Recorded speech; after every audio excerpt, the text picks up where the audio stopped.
Anguish in Afghanistan. Every day was killing. A Taliban blitz burst the country at its seams.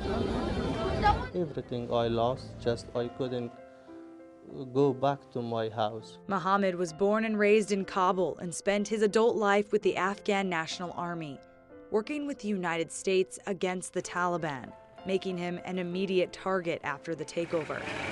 That's why we won't show his full face or use his last name. So they have a spies, so they know where I am living. So that is why the first thing I called to my wife and my children, just change the location. On August 15th, the day the Taliban took the capital, Mohammad knew every minute mattered. He had no time to grab even a single possession, telling his wife and 8 children they had to leave now. You knew from that point you had to be in hiding. Yeah, hiding around 10 days. I was hiding.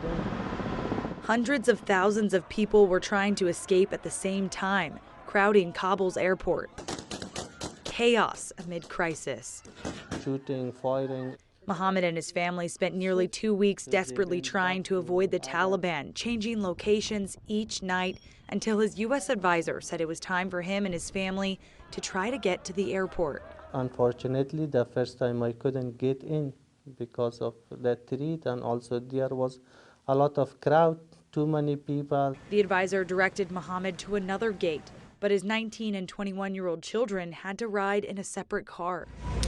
The Taliban stopped the second car. Many times I called them, just come close to the gate if you can come in, but they couldn't. The family waited inside the gates for 2 days to board a plane, frantically calling the kids, trying to find a way to get them past the Taliban. Eventually, reality set in. That was difficult for us to, the final time to say to our children, you cannot come.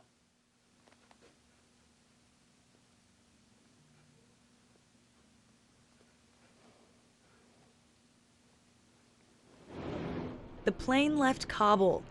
Mohammad left part of his family behind, and his 2 oldest children, stranded in Afghanistan, were left with a bleak future running from the Taliban. Safety is other threat for them, and also especially now for most of Afghan people's economic or work, job, food, everything is threat for them. Only an hour after his plane took off, a bomb went off at Kabul's airport, killing dozens of Afghans and 13 U.S. military members. Just another example of the horror he was escaping. Mohammad, his wife, and 6 of their children eventually arrived in Washington, D.C. and were greeted with smiles and relief. For the first time since they went into hiding, his months-old son cried. He never cried because he afraid, but when we reached here, he feel relaxed, so he cried, and he wants the food and he wants the water, everything. So on that times we feel, so now it's changed. They were sent to a military base in Virginia for about 45 days before officials helping refugees told Mohammad that he and his family would go to Louisville. I talked with my wife and we searched to the Google about the house, the rent of house, economic and everything. We searched, after that we become satisfied, so that is good city and good state. The Google search was good. Yeah, that was good. Catholic Charities set up the family with the necessities to resettle. His kids started going to school, and Mohammad is working on his English and looking for a job, thankful for a shot at a new life. I think it is my lucky, and thanks for all things that US people done for us. I say thanks to all of them. And thanks to modern technology, he's able to still have contact with his 2 children and other extended family still in Afghanistan. He says there's no clear timeline of when he could try to get his children out, so he's asked his family there to help. With other family, just to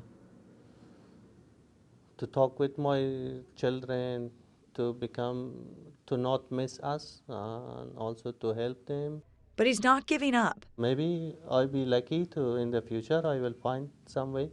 determined to have his family back together again.